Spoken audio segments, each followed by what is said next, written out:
வாழ்க வளம், வாழ்க வையகம், வாழ்க வையகம், வாழ்க வளம். குருவே துணை.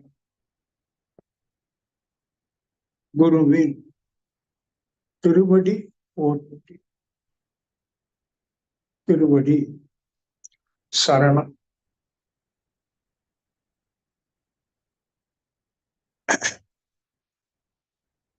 பேரன்புமிக்க சகோதர சகோதரிகளே, உங்கள் அனைவரையும் அடிக்கடி சந்தித்து தவமும் சிந்தனைக்கு விருந்தும் அளிப்பதிலே மிக்க மகிழ்ச்சி அடைகிறேன். உன் அனைவரையும் இந்த இனிய மாலை வேளையில் வணங்கி அன்போடு வாழ்த்தி மகிழ்ச்சி அடைகிறேன். இந்த தொடர் சந்திப்பு உங்களுக்கு கொடுக்கப்பட்ட சிந்தனை தூண்டல் இதெல்லாம் உங்களுக்குள்ள என்ன நிகழ்த்தியது என்று நீங்களே உங்களிடம் கேட்டுக்கொள்ளணும். கேட்டு அதனுடைய பதிலையும் தெரிந்து கொள்ளும். அப்பதான் இந்த பயணம், நமது பயணம் முழுமையை நோக்கிய பயணம் அல்லது இறைவனை நோக்கிய பயணம் எல்லாம் ஒண்ணுதான். அந்த பயணம் சீக்கிரத்துல முடியணும். நாம முடிவதுக்கு முன்னாடி நாம என்னைக்கு முடிவோம்னு யாருக்கும் தெரியாது இல்லையா? அதுக்கு முன்னாடி அந்த பயணத்தை முடிச்சிட்டோம் அப்படின்னா நமக்கு முடிவே இல்லை என்பதையும் தெரிந்து கொள்ளும். பாருங்க, முதல் சொன்னோம் நமது முடிவு என்று தெரியாது. முடிவு உண்டு, எல்லாருக்கும் காலம் முடியும். இந்த காலம் முடிவதற்கு முன்பு அந்த பயணத்தை முடித்து கொண்டால் நமக்கு காலம் முடியாது. ஏனென்றால் காலத்தை கடந்தது இந்த பரம்பொருள் ஆதி மூலம். அதான் உண்மையில நாம இல்லையா? இப்ப நீண்ட காலம் வேதாத்திரி மகிழ்ச்சி அவருடைய வேதாந்த கருத்துக்கள், பிரம்மஞான கருத்துக்களை எல்லாம் கேட்டிருக்கோம். எப்படி வாழணுங்கிற அந்த வாழ்க்கை தத்துவத்தையும் கேட்டிருக்கோம். ஆனா இதெல்லாம் கேட்டு பயன்படுத்தி நம்மை பண்படுத்தி இருக்கிறோமா என்ற ஒரு கேள்வியை இப்போ கேட்கணும். ஏன் இன்னைக்கு இப்படி ஆரம்பிக்கிறேன் அப்படின்னா, இன்றைக்கு ஒரு அன்பரோடு தொலைபேசியில பேசுகிற ஒரு வாய்ப்பு கிடைத்தது. அவருக்கும் ஒரு 73 வயது இருக்கும். பழைய பேராசிரியர், மிக பழைய பேராசிரியர். என் ஞாபகத்துக்கு அவங்களும் ஒரு 35 வருட காலமா இருக்கிறார். இன்றைக்கு அவரோட உரையாடக்கூடிய ஒரு வாய்ப்பு கிட்டியது நீண்ட காலத்துக்கு பிறகு. இப்போ அவர்கிட்ட கேட்டேன், எப்படி இருக்கிறீங்க, உடல்நலம் எப்படி இருக்கு, எப்படி போறீங்க வரீங்க அப்படின்னு கேட்ட போது, கொஞ்சம் உடல்நலம் சிரமம்தான், இருந்தாலும் தாக்கு பிடிக்கிறேன்னு சொல்லிட்டு 73 வயது ஆயிடுச்சு நான் இருக்கும். எப்படி அப்படின்னு கேட்டேன். என்னங்க, எவ்வளோ காலம் மகிழ்ச்சியுடைய கருத்துக்களை எல்லாரும் பேசுறாங்க, கேட்கறதுக்கு இனிமையா இருக்கு. பேசுறவங்களும் நல்லா பேசுறாங்க, நீங்க உட்பட எல்லாரும் நல்லா பேசுறாங்க, பேசுறது கேட்கறதுக்கு நல்லா இருக்கு. ஆனா யாருமே மாறலைங்களேன்னு ஒரு வார்த்தையை போட்டேன். யாரிடமும் எந்த மாற்றமும் இல்லை, அப்படியேதான் இருக்கிறாங்க அப்படின்ட்டு ஒரு பதில சலிப்போடு சொன்னார். சரி, அதை சொல்லும் போதே என்னுடைய நீண்ட கால அனுபவத்தை வச்சுட்டு நான் சொல்றேங்க, நீங்க தப்பா எடுத்துக்காதீங்கன்னு அந்த வார்த்தையை சொன்னேன். அப்புறம் அதை இதையும் பேச்சை முடிச்சுக்கிட்டோம். அந்த அவருடைய பேச்சை அடிப்படையாக கொண்டுதான் இப்ப நான் உங்கள்கிட்ட பேசுறேன். யாரும் மாறல என்ன. இப்ப உங்களுக்குள்ள நீங்க மாறிட்டீங்களா நான் உங்கள்கிட்ட கேட்க வேண்டியிருக்கு. என்னோட நான் கேட்க வேண்டியிருக்கு. நான் அந்த வேதாத்திரி மகர்ஷியை சந்திச்சதுனால எனக்குள்ள என்ன நிகழ்ந்தது. அவர் பேசிட்டு வச்சுட்டாரு. அப்புறம் ஒரு தற்சோதனை போகுது. இப்படி சொல்றாரு, அது எனக்காக சொல்றமான்னு வச்சுக்கோங்க. அப்புறம் என்ன திரும்பி பார்க்கிறேன். இந்த வேதாத்திரை கருத்துக்கள், பயிற்சிகள், விளக்கங்கள் எனக்குள் எதையாவது ஒரு மாற்றத்தை ஏற்படுத்தி இருக்கிறதா என்று பார்க்கிற போது அபரீதமான மாற்றங்களை ஏற்படுத்தி இருக்கு.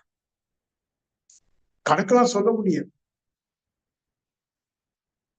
வேதாத்திரி மகிழ்ச்சியை சந்திப்பதற்கு முன்பு சந்தித்த பின்புன்னு ஒரு காலம் இருக்கு இல்லையா? முன் பின்பு இப்ப 40 ஆண்டு ஆயிப்போச்சு. இந்த 40 ஆண்டு ஆன்மீக பயணத்துல என்ன எனக்குள்ள நிகழ்ந்தது என்று பார்க்கிற போது அபரீதமான தெளிவு. அதுக்கு நான் நிறைய அடி வாங்கியிருக்கேன்னு வச்சுடுங்களேன். நிறைய அடி வாங்குறேன். துணிய அடித்து துவைக்கிறேன்னு சொன்னா அழுக்கு போகாதுன்னு சொல்ற மாதிரி. அது போல இறைவன் ஒரு வண்ணான். இறைவன் எனக்கு யாரு? ஒரு வண்ணான், ஒரு டோபி. இவனை அடித்து துவைத்து எப்படி இவனை தூய்மைப்படுத்திடணும் சொன்னா சிரிப்பா இருக்கு. எப்படி இவனை தூய்மை ஆக்கிடணுங்கிறதுக்காக அடித்து துவைத்தான்னு பாரு. அது நான் எந்த அளவுக்கு தூய்மையா இருக்கு எனக்கு தான் தெரியும். நான் வெளியே சொல்லறதுக்கு இல்லை, தெரியும். அப்போ எல்லாருக்கும் ஒரு மாற்றம் இருக்கத்தான் செய்யுது. ஒருவேளை சொன்னவர் அவரை திரும்பி பார்க்காம அல்லது அவருக்கு அருகாமையில் இருக்கக்கூடியவர்கள் அவருக்கு கொடுக்கக்கூடிய தொந்தரவின் காரணமா யாரும் மாறலேங்கிற ஒரு ஆதாரம் அந்த 73 வயதுல ஏறத்தாழ 35 ஆண்டு காலமா இந்த வேதாத்திரியம் என்கிற ஆன்மீகத்துல பயணித்துக் கொண்டிருக்கிற ஒரு நபர், அவருடைய கூற்று இப்படித்தான் இருக்கு. ஆகவே அன்பர்களே, நான் என்ன கேட்டுக்கொள்றேன், எந்த ஒரு பயிற்சியில ஈடுபட்டால் எங்க சென்றால் நமக்குள்ள என்ன ஒரு முன்னேற்றம், ஒரு அறிவுல தெளிவு, மனதுல உறுதி, சில பல புரிதல்கள், அதனால என்னிடம் எதெல்லாம் இயலாமையா இருந்ததோ அதெல்லாம் இயலும் என்கிற பக்குவம், இதெல்லாம் உங்களுக்குள்ள நிகழ்தான நீங்க அடிக்கடி தற்சோதனையின் மூலமா உங்களை சோதிக்கணும். இத செல்ஃப் அசஸ்மெண்ட் என்று சொல்றாங்க. நம்ம நாமே கணக்கு போடுறோம். முன்னாடிக்கு போய் எப்படி, முன்னாடி எனக்கு கோபம் தான், நான் எப்படி ரியாக்ட் பண்ணுவேன், இப்போ எப்படி பண்றோம், இப்போ ரியாக்ட் பண்றோம். அந்த வீரியம் குறைச்சிருக்கா. அதுக்கு பிறகு நாம கோவிச்சுக்கிட்டது தப்புதான் புரிந்து ஒரு மன்னிப்பு கேட்கணும். அதுக்கு பிறகு ஒரு இசைந்து அப்படிலாம் விட்டு கொடுத்து சகிச்சு குடும்பத்துல வெளியில நண்பர்களோடு அப்படிங்கிறது நீங்க கவனிக்கணும், அவசியம் கவனிக்கணும். கவனித்து அன்னன்னைக்கு நாம தூய நிலை அடைவதற்கு என்னென்ன மாதிரி முயலணும் அப்படிங்கிறதையும் சிந்தனை மூலமா ஒரு தெளிவுக்கு வரணும். நான் இன்னைக்கு அப்படி வந்த போது பொதுவாக நீண்ட காலமா அதுலயும் சென்ற இந்த 2-3 ஆண்டு காலமா இன்னும் ஆழத்துக்கு செல்லக்கூடிய அளவுக்கு நான் சிந்திக்கிறேன். எனக்கு நேரம் நிறைய இருக்குது. எனக்கு வேற வேலை, பிசிக்கல் ஒர்க் ஒன்றும் கிடையாது. உங்களுக்கும் நினைச்சா நேரம் கிட்டும். அப்படி பார்க்கிற போது ஒரு உண்மையை நான் உங்களுக்கு சொல்றேன். இப்போ நாம பிறந்திருக்கோம், வாழ்ந்து கொண்டிருக்கோம். இந்த வாழ்வுன்னா என்ன அப்படின்னு பார்க்கிற போது நம்ம பிறந்து வந்த போது எத்தகைய பதிவுகளோடு பிறந்து வந்திருக்கோம், அதான் நம்முடைய மூலதனம், கேபிட்டல். இந்த வாழ்விற்கு ஒரு கேபிட்டல், மூலதனம் என்பது நமது பெற்றோர்கள் மூலமாக கொண்டு வந்த அந்த பதிவுகள், சஞ்சித கர்மம் என்று சொல்றோம். அந்த சஞ்சித கர்மத்தை அடிப்படையாக கொண்டு வளர்ற காலத்துல, வாழ்ற காலத்துல எண்ணுவதும் எண்ணங்களை செயல்படுத்துவதும் செயலால் வருகின்ற விளைவுகளை சந்திப்பதும், அது இன்பமோ துன்பம், அப்படியே இந்த வாழ்வு போயிட்டு இருக்கு. வாழ்வுனா என்னன்னு பாருங்க. கொண்டு வந்த பதிவுகள், அந்த பதிவுகள் தூண்டப்படும் போது எழக்கூடிய எண்ணங்கள், அந்த எண்ணங்களை செயலாக்குவது, செயலால் வரக்கூடிய விளைவுகளை சந்திப்பது, அது இன்பமாக இருந்தால் ஏற்றுக்கொள்வது, துன்பமாக இருந்தால் போராடுவது. இதெல்லாம் வாழ்வு. வாழ்வுடைய ஓட்டம் இதுதானே. கொஞ்சம் எண்ணி பாருங்க. அப்ப இந்த ஓட்டத்துல ஏன்னா பதிவு இருந்ததுன்னா பிரதிபலிப்பு இருக்கும். பதிவு இருந்தா பிரதிபலிப்பு இருக்கும். பதிவு இருக்கு, சஞ்சித பிராரப்த கர்மங்கள். எண்ணங்கள் வந்து அதனுடைய பிரதிபலிப்பு. இந்த எண்ணங்கள் வருவது தவறு இல்லை. நல்ல எண்ணமா இருந்தாலும் சரி, கெட்ட எண்ணமா இருந்தாலும் சரி. ஏன்னா அங்க என்ன இருக்கோ அது வரும். இந்த எண்ணங்களை செயலாக்கினால் விளைவு வரும். ஆக எண்ணங்கள் தீய எண்ணங்களா நல்ல எண்ணங்களா ஒரு சிறு கவனித்து, தீய எண்ணங்களா இருந்தால் உடனேயே மறுக்கணும். இது வேண்டாம் என்று மறுக்கணும். நல்ல எண்ணங்களா இருந்தாலும் அது உடனடியா செயலாக்கக்கூடாது. நல்ல எண்ணம் தான், ஆனால் செயலாக்குவதற்கு முன்பு எண்ணி துணிக கருமம். இந்த எண்ணம் நல்ல எண்ணமா இருக்கு, செயல் புரியலாம். ஆனா அதனுடைய திறமை என்கிட்ட இருக்குதா? செயலாக்குறதுக்கு ஒரு திறமை வேணும். இந்த உடல் திறமை வேணும், பொருளாதாரம் வேணும், அறிவுல தெளிவு வேணும், திறமை இருக்கு. இடம் காலம் ஒத்துக்கும். யாருக்கு எங்க செய்யறேன், எந்த காலத்துல செய்யறேன், அவர் யாருக்காக செய்யறேன். சமூக நலன்களில் செய்தாலும் கூட இடம் காலம் எப்படி, யாருக்காக செய்யறனோ அந்த சமூகம் இதை புரிந்து கொள்ளுமா, ஏற்றுக்கொள்ளுமா? நல்ல கவனிங்க. கேக்குது இல்லைங்களா? சரி. நல்ல எண்ணங்களாக இருந்தாலும் அதை செயல்படுத்துவதற்கு முன்பு இத்தனை கணித்துதான் செயல்படுகிறோம். என் வாழ்க்கையில் நான் அதை நிறைய பார்த்திருக்கேன். நல்ல எண்ணங்கள் என்று கருதி நான் நிறைய செயல்படுத்துறேன். ஆனா நான் செய்த தவறு என்னன்னா, இடம் காலம் எப்படி, யாருக்காக செய்யற அந்த தொடர்புள்ளும் பொருள், அவர்கள் எப்படின்னு சரியா என்னால கணிக்க முடியாம நான் சில காரியங்களை செய்து தோல்வியை சந்திச்சிருக்கேன். ஆமா, நல்ல காரியம். ஏன்னா வேத்தி பயிற்சி கலந்து சேர்ந்த பிறகு கெட்ட எண்ணம் அப்பப்போ வந்தாலும் நான் நல்ல இடத்தை தான் செஞ்சிருக்கிறேன். ஆனா விளைவு அவ்வளவு மகிழ்ச்சியை தரல. காரணம் என்னன்னா, அது ஒரு இடத்துல வள்ளுவர் சொல்ற, நன்றாற்றல் உள்ளும் தவறுண்டாம் அவரவர் பண்பறிந்து ஆற்றா கடை. நீ நல்லது செய்தா இருந்தாலும் தப்பா போயிடும்பா. அவங்க பண்பறிந்து ஆற்றா கடை. நீ யாருக்கு செய்யறோம், எப்போ செய்யறோம் பண்பு தெரியாம செய்தா மாட்டிக்கும். கெட்ட பேர் வரும், அவமானங்கள் வரும். சந்திச்சிருக்கிறேன். அப்போ வாழ்வுன்னா என்ன? இப்ப பாருங்க, மீண்டும் நாம கொண்டு வந்த பதிவுகள் சூழலால் தூண்டப்பட்டு அது எண்ணங்களாக எழும்பி செயல் புரிய தூண்டுது. அந்த எண்ணங்கள் எழுந்தா மட்டும் இல்லை, அந்த எண்ணம் என்ன செய்யுமா, மீண்டும் மீண்டும் எண்ணங்களாக வந்து செயல் தூண்டுமா. அந்த இடத்துல அவசரப்படாம எண்ணி துணிக கரும்.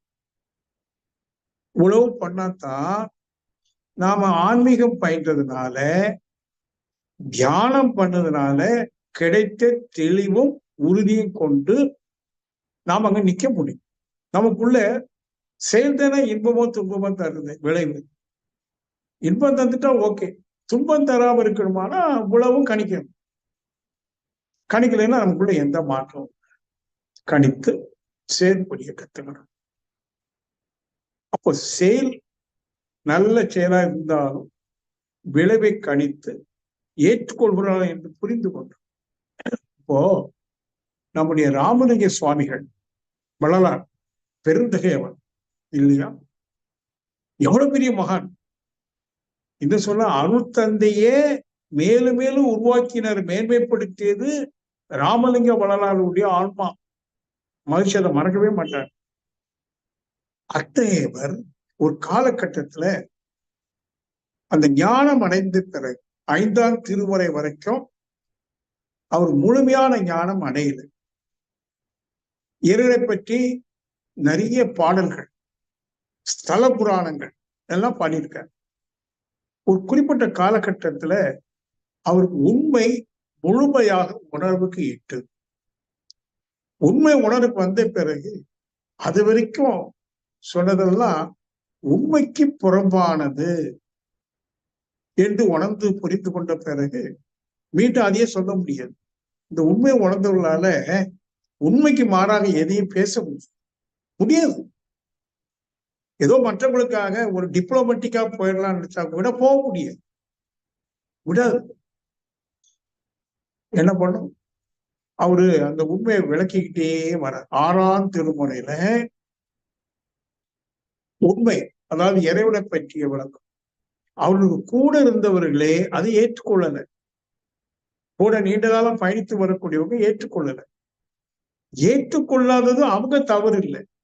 ஏன்னா புரிவதற்கு கடினமான ஒன்று. இதுவரைக்கும் நாடி நரம்புகளில், இரத்த நாளங்களில் எதை உண்மை என்று கருதி வந்தோமோ அது உண்மை இல்லை என்று சொல்லும் போது யாரால ஏற்றுக்கொள்ள முடியும்? கடினம் தானே, ஏற்றுக்கொள்ள முடியல. இதை புரிந்து கொண்டு வள்ளலார் எழுதுறார், கடை விரித்தே கொள்வார் இல்லை, கட்டிவிட்டேன். கடை விரித்தேன் என்றால் என்ன? கடைனா துணி கடை அல்ல. இந்த பிரபஞ்சத்தினுடைய கடைசி அந்தம். பின்னாடி கூட நான் எழுதிக்க பாருங்க, அத்வைத வேதாந்தம். அத்வைத வேதாந்தம் எழுதியிருக்கா பிளக்ஸ்ல பாருங்க, அத்வைத வேதாந்தம். அந்தம்னா கடைசி. எதனுடைய கடைசி? வேதத்தின் கடைசி. வேதம் என்றால் இயற்கை. நம்ம புலன்களால் அறியுமே இயற்கை, இயற்கை தோற்றங்கள், பஞ்சபூதங்களாலான அண்ட சராசரங்கள், ஜீவ இனங்கள், அனைத்து தோற்றத்திற்கும் முடிவுதான் அந்தம். அத கடை என்று சொல்வார். இறுதி. கடை விரித்தேன் என்றால் விளக்கினேன். நான் எதை விளக்குறேன்? கடை, அந்தம். அதுவே ஆதி என்று உணர்ந்து கொண்ட பிறகு அந்த ஆதி அந்தத்தினுடைய நிலையை விளக்குறாராம். ஏற்பார் இல்லை, கொள்வார் இல்லை, ஏற்றுக்கொள்வார் இல்லை. கட்டிவிட்டு, என் கடையை கட்டிட்டேன்னு என்ன அர்த்தம்? இனி நான் பேச மாட்டேன் அப்படின்னு மௌனமாகிறார். ஆனா அதுக்கு பிறகு அதனாலேயே அவருடைய மரணத்துக்கு அதுவே காரணமாக இருந்தது என்று சொல்வார்கள். இப்போ இந்த அண்மை காலத்துல ஒரு கிட்டத்தட்ட 35 வருஷங்களுக்கு முன்னாடியும் வைத்துக் கொள்ளுங்களேன், உங்களுக்கு தெரியும், ஓஷோ, ரஜினீஷ் என்று சொல்வார்கள். பலர் அவரை ஏற்றுக்கொள்வதில்லை. அது வேற விஷயம். யாரதான் ஏத்துக்கிட்டாங்க, ஏற்றுக்கொண்டாங்களோ இல்லையோ, அந்த மனுஷன் எனக்குள்ள அபரீதமான மாற்றங்கள் ஏற்படுவதற்கு வேதாத்திரி மகிழ்ச்சி ஒரு காரணம், அந்த ஓஷோ ஒரு காரணம். முக்கியமா அவர் தான் உணர்ந்த உண்மைகளை வள்ளலார் விளக்குறது போல விளக்கிக்கிட்டே வந்தார். வள்ளலாருக்கு அதுக்கு முன்னாடி அதே மாதிரி மரணத்தில் ஒரு சந்திப்பு. இவர் சந்திக்காத இன்னல் இல்லை வெளிநாட்டுல. அவருக்கு கூட்டம் அவ்வளவு, மனோ தத்துவம் அப்படி பேசுறாரு உண்மையை. கடைசியில் அவருக்கு என்ன கொடுத்துட்டாங்கன்னா ஸ்லோ பாய்சன். தன்னுடைய 60வது வயதிலே உடலை நீத்து விட்டுறாரு. அதுக்கும் முன்னாடி 2600 ஆண்டுகளுக்கு முன்பு சாக்ரட்டிஸ், அவரும் உண்மையை விளக்கினார். ஒரு கோப்பை விஷத்து கொடுக்கப்பட்டு கொல்லப்பட்டார். வேதாத்திரி மகிழ்ச்சி அவருடைய 82வது வயதுல அவன் அமெரிக்காவுக்கு தொடர்ந்து 22 வருஷம், தன்னுடைய 60 வயதுல இருந்து 82 வயது வரைக்கும், அமெரிக்கா மட்டும் இல்லை, ஜப்பான், அங்க எல்லாமே ஒரு வருஷத்துக்கு ஒரு 4 மாதம் 5 மாதம் அங்கதான் இருப்பாங்க. அங்க ஐக்கிய நாட்டு சபையில 2 வாட்டி பேசியிருக்கார். மகிழ்ச்சியோட ஒரே நோக்கம் உலக சமாதானம். இந்த ஒட்டுமொத்த உலகம் சமாதானம் அடைவதற்கு என்னென்ன திட்டங்கள், இதெல்லாம் ஐக்கிய நாட்டு சபையில பேசுறாரு. பொதுவா இந்தியாவில நீங்க என்ன வேணாலும் பேசலாம், எப்ப வேணாலும் பேசலாம், யாரும் கண்டுக்க மாட்டாங்க. இந்தியா அவ்வளவு பெரிய சுதந்திரமான நாடு, சனாதன தர்மம் உள்ள நாடு அல்லவா. யார் வேணாலும் என்ன வேணாலும் பேசலாம், எப்படி வேணாலும் சொல்லலாம். நோ. ஆனா அமெரிக்கால அப்படி இல்லை. கூட்டம் எங்க இருக்கோ அங்க அவங்க என்ன பேசுறாங்கன்னு கேட்கறதுக்குன்னு உளவு படையணும். இவர் பேசுறதுலாம் ரெக்கார்ட் பண்ணிட்டு போகுது, மேலிடத்துக்கு போகுது. இவர் உலக பொருளாதாரத்தை பற்றி, அரசியல் சாசனங்களை பற்றி ஒரு புதிய கருத்தை வெளியிடுறார். உலக அனைத்து நாடுகளின் எல்லை காக்க ஓர் உலக கூட்டாட்சி வலுவாய் வேண்டும். ஓர் உலக கூட்டாட்சி. இந்தியாலேயே சுயாட்சி, மாநில சுயாட்சி, ஒரு பிரிவினைவாதம், தேசியவாதம் வரல. உலகவாதம் எப்படி வரும்? ஏன்னா ஒவ்வொரு அரசியல்வாதியும் அவருடைய சுயநலத்துக்காக, அவருடைய அதிகாரத்தை காப்பாற்றிக் கொள்வதற்காக ஒரு அரசன் போல வாழ வேண்டும் என்றால் பிரித்து ஆள்வதுதான் முடியும். அவனால் அதை ஆள முடியும். ஆனா மகிழ்ச்சி பிரித்து ஆள்வதல்ல, கூடி வாழ்வது. ஓர் உலக ஆட்சி உயர் ஒழுக்கத்தோடு சொல்றாரு. இதெல்லாம் அங்க பேசுறாரு. அவன் பொருளாதார சமநிலை அடையணும், பொருள்துறையில் சமநேர் நீதி சொல்றாரு. கம்யூனிசம் அது. கம்யூனிசம் இப்ப பேசுற கம்யூனிசம் அல்ல. அது அன்பின் மூலமா எல்லாரையும் ஒன்றாக்கி பொது உடைமை தத்துவத்தை போதிக்கிறார். அரசியலையும் பொருளாதாரத்திலும் என்ன மாற்றம் வேணும்னு ஐக்கிய நாட்டு சபையில பேசுறாரு. இவர்கிட்ட பயிற்சி எடுக்க மனவளக்கலை பயில வரக்கூடியவர்களும் அவரு அப்படியே சொல்லிட்டு இந்த தகவல் அங்க நாட்டு அரசியல் தலைவருக்கு போகுது. அப்போ இவர் அங்க இருக்கிறாரு அமெரிக்கால. இவர் திரும்பி இந்தியாவுக்கு போகாம, உயிரோடு போகாம இருக்கிறதுக்கு என்ன செய்யணுமோ அதை செய்யறதுக்கு திட்டம் போடுறாங்க. அவங்க நடந்தது மகிழ்ச்சிய சொன்னாங்க. இதை அறிந்து கொண்ட ஒரு நீதிபதி, அவருக்கு சாமிஜி மேல அவ்வளவு மரியாதை உள்ளவர், அவருக்கு இந்த செய்தி, ரகசியமான செய்தி கிடைச்சிருச்சு. அப்ப அவர் என்ன பண்ணாரு, மகர்ஷிட்ட இப்படி ஒரு திட்டம் இருக்கு, இனி நீங்க வராதீங்க, இப்போ நீங்க போகும்போது ஆபத்து வந்துடக்கூடாதுன்னு நான் உங்க கூடயே வர்றேன்னு சொல்லி அவர் கூடயே விமானத்துல இங்க இறக்கி விட்டுட்டு திரும்பி போனார். அதுக்கு பிறகு அமெரிக்கா போகல. ஏன் தெரியுமா? மகர்ஷி என்ன தப்புனாரு? உலக சமாதானத்துக்கு வேண்டி நன்றாற்றல் உள்ளும் நன்று ஆட்ட வேண்டும். சமூகம் எதிர்காலத்துல ஒரு சமாதானத்தோட ஒவ்வொரு தனி மனிதனும் சுதந்திரமா மகிழ்ந்து தெளிவோடு வாழணுங்கிற உயர் கருத்தோடு அவருடைய பணி வரும்போது இங்கதான் மீண்டும் அந்த திருக்குறளை நினைவுபடுத்துற. நன்றாற்றல் உள்ளும் தவறுண்டா அவரவர் பண்பறிந்து ஆற்றாக்கடை. மனிதன் இன்னும் பண்பாளனா ஆகல, சத்தம் போட்டு உண்மையை சொல்ல முடியாத ஒரு சூழல். நான் ஏதோ அவர் ஆன் பிஹாஃப் ஆஃப் வேதாத்திரி மகரிஷி சில கருத்துக்களை நான் சொல்றேன்னு சொன்னா நான் அடிக்கடி சொல்லுவேன், என்னை தேடி வரவங்கள்ட்ட நான் யாருக்கிட்ட கதவையும் தட்டி போய் இதாம்பா இறைவன் இப்படிதான் அரசியல் இருக்கணும் சொல்லல. என்னை தேடி வருவர்களிடம் பகிர்ந்து கொள்வேன். அன்பர்களே, நாம ஒவ்வொருவரும் ஒரு கட்டத்துல நிலைத்த சமாதானம், கான்ஸ்டன்ட் பீஸ் அண்ட் ஹாப்பினஸ் நாம் அடைய. உலக சமாதானம் என்பது தனி மனித சமாதானத்திலிருந்து வரக்கூடியது. சரிதானே? இப்போ நான் சமாதானம் அடைஞ்சிட்டேன்னு வச்சுடுங்க.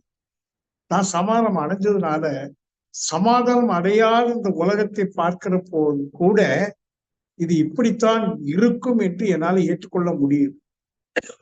ஏனென்றால் நான் எப்படி இருந்தேன்? சமாதானத்தை போதித்துக் கொண்டிருந்த காலத்திலே சமாதானத்தை இழந்து கொண்டும் இருந்தேனே. நான் என்னுடைய ஊழ திரும்பி பார்க்க, நான் எதையும் மறைக்கிறேன். ஏன்னா என்ன என்னிடம் நிகழ்ந்ததோ அந்த அனுபவத்தை உங்களுக்கு சொன்னாதான் உங்களுக்குள்ள ஏதோ ஒரு சிந்தனை தோன்றும்.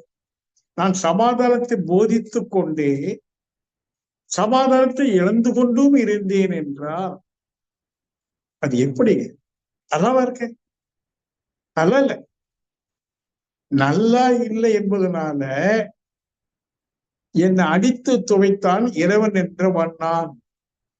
அதுக்குள்ள சூழல்லாம் உருவாக்கி பாருப்பா, நீ என்னை நோக்கி பயணிக்கிற ராதாகிருஷ்ணா, ஆனா உன் பயணத்துல நீ போதிக்கிறது சரியா இருக்கு, நீ சிந்திக்கிறது சரியா இருக்கு. ஆனா செயல் வரும்போது கொஞ்சம் தடுமாறுது. தடுமாறுது எனக்கு காட்டி கொடுக்கணும்ல. யார் காட்டி கொடுப்பா? இறைவன் தான். அந்த இறை அறிவு. அப்போ மாற்று. இது எதுக்கு சொல்ல வரேன்னு தெரியுங்களா? எப்பவுமே நம்மள சுயத்தை கவனிச்சுக்கிட்டே இருக்கணும். Who is the real master? எனக்கு உண்மையான குரு யாரு? நான் தான். மகிழ்ச்சி ஒரு கெய்ட், ஒரு வழிகாட்டி, அல்லது ஒரு சிந்தனை தூண்டக்கூடியவர், தூண்டுபவர். தூண்டப்பட வேண்டியது யாரு? நான் தானே. நான் எப்போது அந்த தூண்டுதலை ஏற்றுக்கொண்டு அதுக்கு ஏற்றவாறு சிந்திக்க தொடங்குறேனோ எனக்குள்ள ஒரு குருத்துவம் உருவாகுது. மாஸ்டர்லினஸ் உருவாகுது. ஒவ்வொரு நாளும் என் மனதை நான் கவனிக்கிறேன். ஒவ்வொரு நாளும் வாழ்க்கையில அனுபவம், புதிய புதிய விஷயங்களை சந்திக்கிறேன், புதிய புதிய செய்திகளை காதால கேட்கிறேன். அந்த செய்திகள் எனக்குள்ள சிந்தனை தூண்டும் போது, இந்த இடத்துல இன்னும் ஒரு சின்ன கேப் இருக்கு. கேப்னா புரியும், இடைவெளி. எதற்கு? முழுமையான உண்மையை உணர்ந்து தெளிவு பெற்று அந்த தெளிவுல உறுதியாக நின்று வாழ்வது. பாருங்க, நீங்க எவ்வளவு கவனமா இருக்கணுங்கிறதுக்காக சொல்றேன். கவனம், சுய கவனம் ரொம்ப தேவை. அதான் செல்ஃப் அசஸ்மெண்ட் சொன்ன. அன்னன்னைக்கு பகல் முழுவதும் நீங்க சந்தித்தது என்ன, கேட்டது என்ன, உங்க செயல் எப்படி இருந்தது, அதனால விளைவு எப்படி இருந்தது, குடும்ப சூழல், மற்றவங்க எப்படி பாதிக்கப்பட்டார்கள், இதெல்லாம் இரவு படுக்கிறதுக்கு முன்னாடி ஒரு அரை மணி நேரம், 1 மணி நேரம், இந்த மாடு அசை போடுவது போல அது பூரா எடுத்து என்ன ஆக்ஷன், என்ன ரியாக்ஷன், இதுல எதை தவிர்த்து இருக்கலாம் கண்டுபிடிக்கணும். முக்கியமா சொல்ல, எதை தவிர்த்து இருக்கலாம், எவ்வாறு தவிர்ப்பது. ஏனென்றால் ஒரு கட்டத்தை தவிர்த்து தவிர்த்து தவிர்த்து இனி தவிர்ப்பதற்கு எதுவும் இல்லை என்கிற ஒரு பூஜ்ய நிலைக்கு வரும்.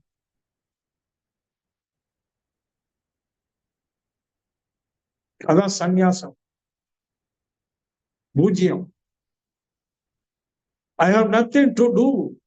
இனி நான் செய்வதற்கு ஒண்ணும் இல்லை, எனக்கும் இல்லை, பிரத்யாருக்கும் இல்லை. I have nothing to do. நான் செய்வதற்கு ஒண்ணும் இல்லை, என்னை இனி எதுவும் பாதிக்க வேண்டிய அவசியம் இல்லை. ஐ ஆம் தி அன்டிஸ்டர்ப்டு சோல். என்னை எதுவும் பாதிக்க வேண்டிய அவசியம் இல்லை. இதுக்கு முன்னாடி பாதிச்சுதாக எதை எடுத்துக்கொண்டோமோ அது உண்மையில் பாதிப்பல்ல, தூண்டல், ஒரு வேகத்தடை, ஒரு சிந்தனைக்கு கொடுக்கப்பட்ட வேகத்தடை, இப்படிலாம் ஒரு புரிதல். அப்போ இந்த புரிதல் கடைசியா என்ன கொண்டு வருது? உண்மையில் இந்த நான் என்பது சுத்த சைதன்யம். எது உண்மையில் நான்? சுத்த வெளிதானே. சுத்த வெளி எனும் இறைவனை தானே எழுச்சி பெற்று தொடர்ச்சியில இறுதியில நானாக என் மனமாக வெளிப்பட்டிருக்கு. அப்ப சுத்த வெளிதானே நான். அப்ப நான் சுத்த சைதன்யமா தானே இருக்கணும். அப்ப ஏன் இத்தனை குளறுபடிகள் அப்படின்னா, என்னுடைய மூதாதையர்கள் வாழ்ந்த வாழ்க்கையில அவர் பெற்ற அனுபவங்களின் பதிவு தானே இது. அப்ப நான் சுத்தர், உண்மையில் நான் சுத்தர். என் மீது திணிக்கப்பட்ட அனுபவங்கள் என்னை அசுத்தன் ஆக்கிவிட்ட. ஆனால் இப்போ நான் சுத்தன், அடித்தளத்துல சுத்தன். அடித்தளம் என்றால் மூலம். ஒவ்வொரு தோற்றத்திற்கும் இயக்கத்திற்கும் மூல சக்தின்னு ஒண்ணு இருக்கு. மூல சக்திக்கு மூலப்பொருள் என்று ஒன்று இருக்குல்ல. அந்த மூலப்பொருள் எப்படி இருக்கு? சுத்தம். இந்த உண்மையான நான் இருக்கேனே சுத்தன், நீங்க சுத்தன். நம்மீது திணிக்கப்பட்ட கடந்த கால அனுபவங்கள் இப்ப எழுச்சி பெறுகிற போது அசுத்தமா இருக்கு. எழுச்சி பெற்றதுனாலேயே அசுத்தம் கண்டுபிடிச்சிடும். அதான் எண்ணங்கள். எழுச்சி பெறுவது எண்ணங்கள், அது அசுத்தம், தீமை தரும் எண்ணங்களாக இருக்கு. இதை செயல்படுத்தாம இது வேண்டாம் உடனே மறுக்கணும். நோ, இது தீய எண்ணமா இருக்கு, நோ. இதை செயல்படுத்தினா எனக்கும் பிறருக்கும் கஷ்டம், no. You say immediate no, மறுக்கணும். நல்ல எண்ணங்கள் வருது, அதுவும் அனுபவம் தானே. சரி, நல்ல எண்ணங்களாலும் செயல்படுத்தலாமா? இதான் ரொம்ப முக்கியமான இடங்க. அதான் திருப்பி சொல்றாரு, செயல்படுத்தலாமா, ஏற்றுக்கொள்வார்களா? இந்த உண்மையை நீ உண்மையே சொன்னாலும் கூட ஏற்றுக்கொள்வார்களா என்று சொல்வதை விட ஏற்றுக்கொள்கிற பக்குவம் என்னுடைய சீடர்களுக்கு வந்து விட்டதா? இவ்வளவு கணிச்சுதான் செய்ய வேண்டி இருக்கு. அப்போ சரியா பக்குவம் அடையல வச்சுக்கோ. பக்குவம் அடையாத இருந்து போய் சொல்லி என்ன பயன்? இந்த உண்மையை சொல்ல வேண்டாம். மாறாப்ப நான் என்ன சொல்லணும், என்ன செய்யணும்னா அவங்க பக்குவம் அடைவதற்கு வழியை காட்டும் முதல்ல. let it the process be going, process நடக்கட்டும். என்னைக்கு அவங்க பக்குவம் அடைந்ததாக அறிகின்றாயோ அன்னைக்கு உண்மையை சொல்லு. அவங்களால அதை புரிந்து கொள்ள முடியும், ஏற்றுக்கொள்ள முடியும். இதெல்லாம் பகல்ல ஓடின ஓட்டங்கள். ஏன்னா அவர் சொன்னார் அந்த பேராசிரியர், மக்கள் மாறல, மாறாதது அவங்க குற்றமா, மாற்றாதது உன் குற்றமா? நீ ஒரு ஆசிரியர் அல்லவா என்று நான் என்கிட்ட கேட்கிறேன். இன்னைக்கு சென்ற பல ஆண்டுகளாக பார்க்கிற போது நூற்றுக்கணக்கான நண்பர்கள் உரையை கேட்கிறார்கள். நீங்க நல்லா பேசுறீங்கன்னு வேற பாராட்டிடுவாங்க. நீங்க நல்ல இந்த பாராட்டுக்காக நம்ம பேசல, இந்த பேச்சு உனக்குள் என்ன நிகழ்த்தியது? பக்குவம் அடைந்து விட்டு வருகிறீர்களா? உண்மை சொன்னால் உங்களால் ஏற்றுக்கொள்ளக்கூடிய ஒரு பக்குவத்தை நீங்கள் ஏற்படுத்தி கொண்டீர்களா என்று கேட்க வேண்டியிருக்கு. ஆனா அதுல சில விஷயங்கள் அப்படி போகுது. அப்ப திருப்பி சொல்றேன், நாம் ஒவ்வொருவரும், நீங்களும் சரி நானும் சரி, உண்மையில் சுத்தன், பரிசுத்தன், பரிசுத்தன். ஆனால் அந்த பரிசுத்தத்திற்கு மேலாக இதுவரைக்கும் கடந்து வந்த பாதைகள்ல வாழ்ந்த காலத்துல பெற்ற அனுபவங்கள் பதிவா இருக்கு. அந்த சிம் கார்டுன்னு சொல்றாங்க, என்ன பதிக்கப்பட்டிருக்கு, அது பதிஞ்சிருக்கு. அந்த பதிவோடு கூடிய அந்த உயிர் தான் இந்த உடலை எடுத்திருக்கு. அந்த உயிர் தான் அந்த உடல் மூலமா மனமாக இயங்குது. அப்படி மனமாக இயங்கும் போது எழக்கூடிய எண்ணங்கள் பதிவுக்கு ஒப்ப தானே இருக்கும். அப்போ நல்லதாக வரணும்னு சொன்னா அந்த எண்ணங்களை கவனிக்கக்கூடிய கவனிப்பவனாக நாம மாறணும். பி எ வாட்சர், பி எ வாட்சர். யாருக்கு? உனக்கு, எனக்கு. நான் எனக்கு ஒரு வாட்சர், ஒரு காவலாளி, ஒரு கவனிப்பவர். இதுக்குள்ள இருந்து என்ன வருது? இதெல்லாம் இவ்வளவு வேலை நம்ம செய்ய வேண்டியிருக்கு, தினமும் செய்ய வேண்டியிருக்கு. ஏன்னா உணர்வுக்குடன் அழுக்காகும். தெரியுமா உங்களுக்கு? என்னதான் பாத்திரத்துக்கு கழுவி கமுத்தி வச்சாலும் ஏதாவது சின்ன கணக்கிலே பூச்சிக்கிட்டு உள்ள போய் எச்சம் போட்டுக்கிட்டுனா போச்சு. அப்ப அந்த பாத்திரத்தை பயன்படுத்த முன்னாடி மீண்டும் அதை கழுவணுமே. இப்பதானே கழுவி கமுத்தி வச்சேன்னு சொல்லக்கூடாது. இல்லைங்க, 2 மணி நேரம் தான் ஆச்சு, வீட்டுல சொல்லுவாங்க. கழுவி கமுத்தி வச்சேன்னா மீண்டும் என் மேல உங்களுக்கு நம்பிக்கை இல்லையா, மீண்டும் போய் கழுவுறீங்க. அந்த 2 மணி நேரத்துல என்ன நிகழ்ந்தது தெரியாது. அப்ப ஒவ்வொரு முறையும் பயன்படுத்தும் போது கழுவிதான் பயன்படுத்த வேண்டும் என்பது போல இந்த மனதை கொண்டு எழக்கூடிய எண்ணங்கள் அது செயலாக்குறதுக்கு முன்னாடி, பயன்படுத்துவதற்கு முன்னாடி கழுவணும். கழுவுதல் என்றால் எண்ணி துணிக கரும், கழுவிதான் பயன்படுத்தும். அப்படி ஒரு பழக்கத்தை கொண்டு வந்துட்டேன்னா பண்புள்ளவர்களாக மாறிடும். என்ன பண்பு? நான் சுத்தன். சரி, மீண்டும் சூழலாக தூண்டப்படுறேன், பதிவு எழுப்புது, எழும்பும், எண்ணங்களாக எழும்பும். எண்ணங்களை நிறுத்த முடியாது, ஆனா எண்ணங்களை கவனிப்போம். கவனித்து எண்ணி துணிக கர்மம் அப்படி போகும்னு சொல்லி இந்த மாதிரி ஒரு வாழ்க்கை முறையை நாம் ஒவ்வொருவரும் கடைபிடித்தால் இது ஒரு புதிய பழக்கமாக மாறி, புதிய பழக்கப்பதிவாக மாறி, அந்த புதிய பழக்கப்பதிவுக்கு தான் பண்புன்னு பேர், பக்குவம்னு பேர். எதுக்கு பக்குவம்? உண்மை சொன்னால் புரிந்து கொள்ளக்கூடிய பக்குவம். அப்ப உண்மையை விளக்குற போது என்ன சொல்ல வரோம், நல்ல கவனிப்பா. உன்னுடைய மனசு துவைதமா அத்வைதமா? அதாவது உன் மனம் பலப்பலவாக பிளவுபட்டிருக்கா, ஒன்றாக ஒன்றுபட்டிருக்கா அப்படின்னு ஒரு கேள்வி கேட்க நான் உங்ககிட்ட இப்ப கேட்கிறேன். வச்சிடுங்க. உங்கள் மனம் பலப்பலவாக பிளவுபட்டிருக்கா, ஒன்றாக ஒன்றுபட்டிருக்கா அப்படின்னு கவனிச்சீங்கன்னா, பலப்பலவாக, துவைதமாக, இரண்டுக்கும் மேலாக பலப்பலவாக மனசுல பிளவுகள் இருக்கு. என்ன பிளவுகள்னு கேட்பீங்க. நீங்க உங்க எல்லாருக்கும் எத்தனை அடையாளங்கள் வச்சிருக்கீங்க, அத்தனையும் பிளவுகள். உங்களுடைய மதம், உங்களுடைய ஜாதி, மொழி, தேசம், இனம், கல்வி, பணம், பதவி, அதிகாரம், செல்வாக்கு, சொல்லிட்டே போலாம். பிரத்யாருக்கும் எனக்கும் இவ்வளவு வேறுபாடு இருக்கு. அவங்க மனசுல இருக்கு, உங்க மனசுல இருக்கு. மனம் பிளவுபடு, பல அடையாளங்களை வைத்துக் கொண்டு பிளவுபடு. இந்த பிளவுதான் சமாதான இழப்புக்கு முதல் காரணம்.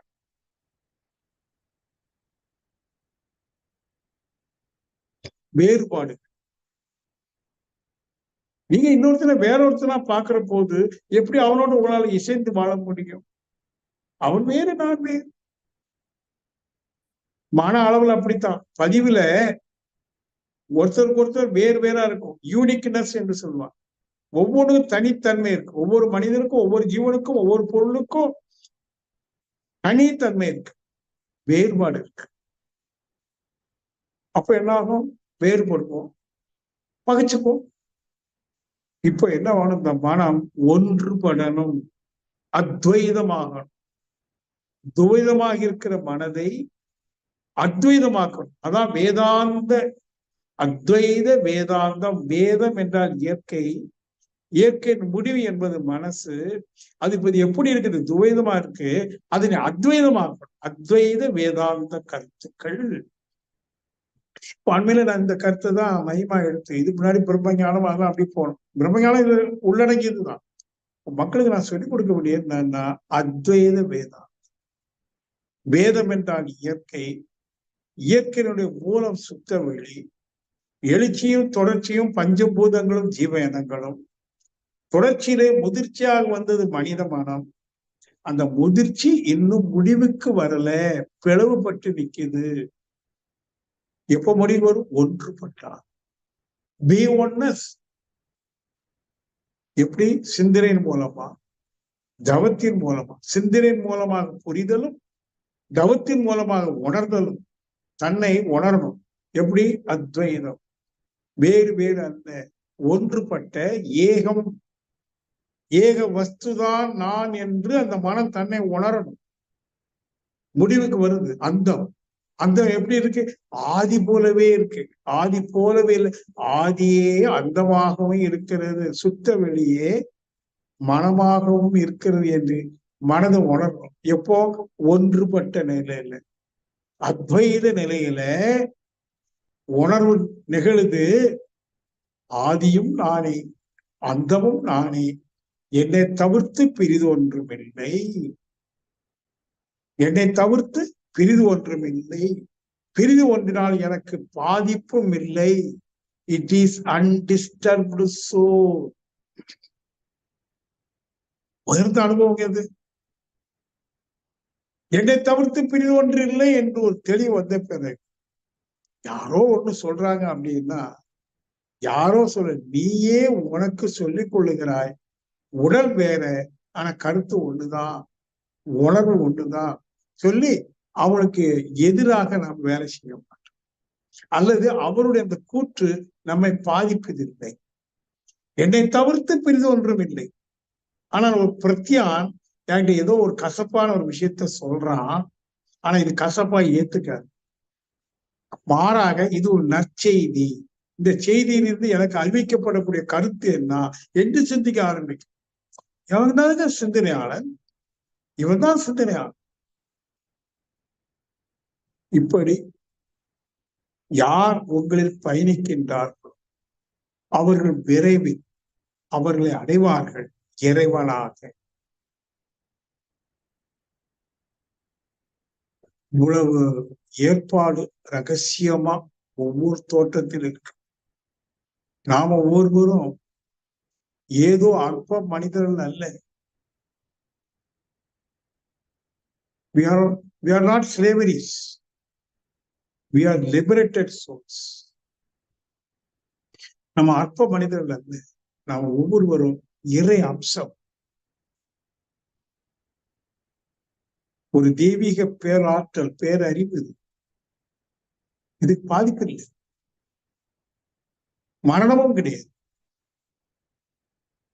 அதான் சொன்ன, நீ முடிவதற்கு முன்பு இந்த உணர்வை பெற்றுவிட்டால் உனக்கு முடிவில்லை என்பது உனக்கு விடும். அன்பர்களே, அன்றாடம் என் வாக்கே அனுபவத்தை ஒட்டியும் என் காதில் விழக்கூடிய செய்திகளை ஆய்வு செய்து அதை அனுபவமாக ஏற்றுக்கொண்டும் அடிப்படையில வேதாந்த மகரிஷி சுவாமிகள் எனக்கு கொடுத்த பிரம்ம ஞானம், அத்வைத வேதாந்த கருத்துக்களை கொண்டும் உங்களுக்கெல்லாம் அது கொடுத்து கொண்டிருக்கிறேன். இந்த கொடுப்பு சாதாரண விஷயம் கிடையாது. உங்களை யாரால புரிந்து கொள்ள முடியுமோ அவங்களுக்கு தெரியும் இது விலை மதிப்பற்ற பொக்கிஷமான ஒரு கருத்து என்று. புரிந்து கொள்வதால் எதுவும் சொல்ல முடியும். 100க்கு 100 புரியவில்லை என்றாலும் புரிதலை நோக்கி நீங்கள் நகருகிறீர்கள் என்றாலேயே இதனுடைய மதிப்பற்ற, விலை மதிப்பற்ற கருத்துக்களை நீங்க புரிஞ்சுக்க முடியும். வாழ்க வளமுடன்.